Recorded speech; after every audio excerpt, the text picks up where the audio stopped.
Hi, I'm Michty Maxx, and I'm here to show you this giant red wig. I got contacted by Wigaholics, and they wanted to collaborate with me and send me any wig that I could choose.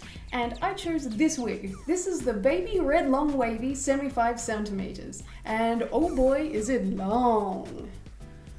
And seriously, I'd love for my hair to be this long. It would be seriously awesome. And this is pretty much a first impressions kind of review, and just basically what I think of this wig. I'm not exactly a wig expert. In fact, I'd say I'd very much not be a wig expert.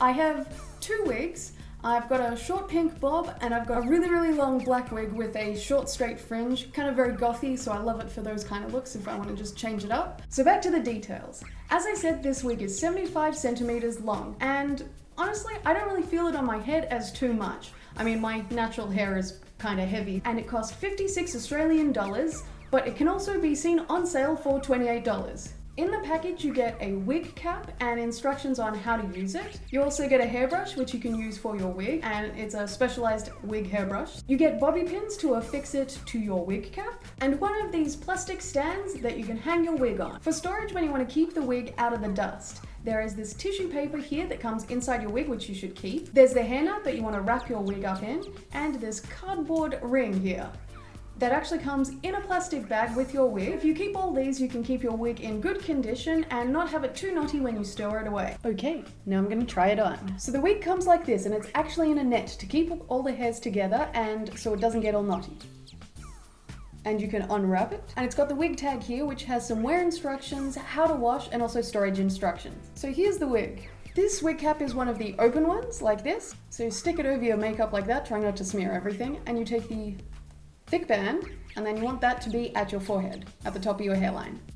You can actually buy a wig cap yourself, and they come in many different colors. If you have light hair, you can get a light tan one, or you can have a dark one for dark hair, and yeah, there are many options. Okay, I'm gonna kind of try and keep my head flat and put it inside this guy. You want to kind of make the hair kind of even throughout your head so you don't have big lumps everywhere. Okay, that's good enough for me for now. That's the first time I've put on a wig cap like this, and it wasn't that hard. I have a big lumpage at the back, but I'm not gonna worry about that right now. This wig has a nice fringe at the front here, so you can style the wig a little further back on your head if it comes down too far into your eyes.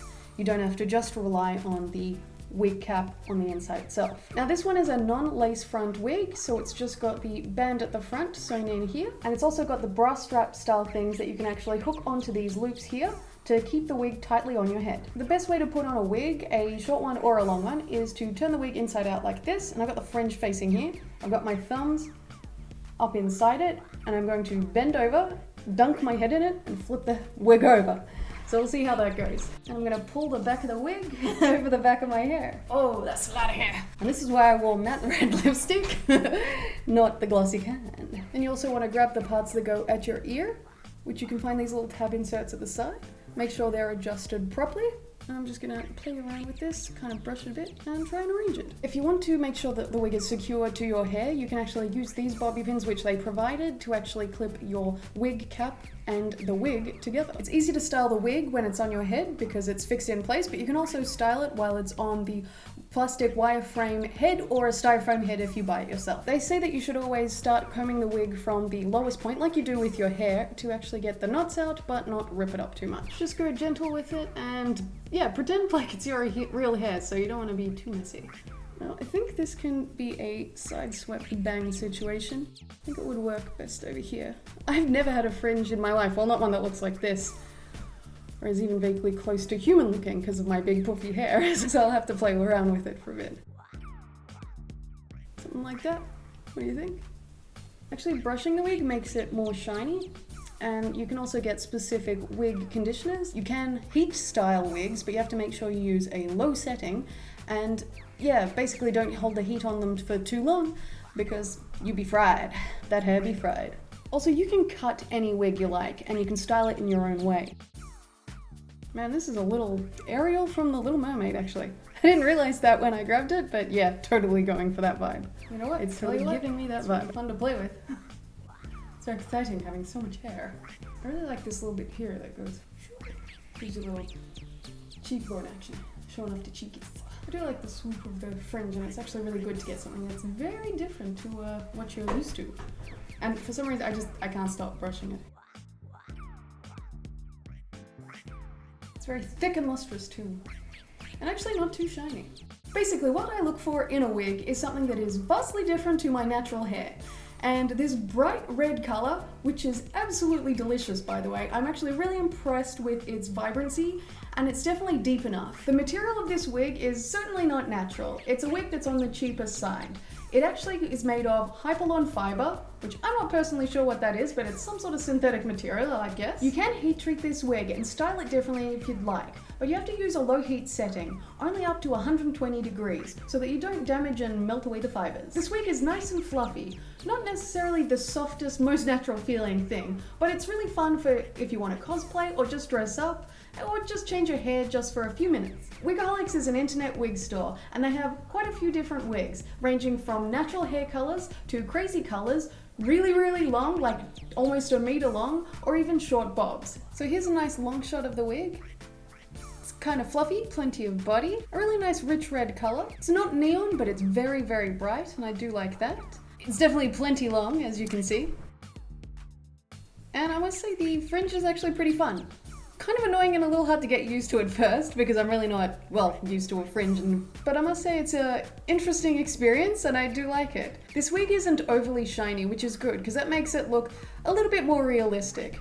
Not that it's very realistic to have giant mermaid, like Ariel hair, but still, you know, that's something that people do actually look for in wigs. I think if you want to play around with your hair color or cut, this is a really great way to do it. And the wigs at Wigaholics aren't that expensive, so you don't have to blow out your bank account just for a bit of fun. In general, when I've heard people talk about wigs, this is about the price where you start to get a decent enough quality that it is wearable.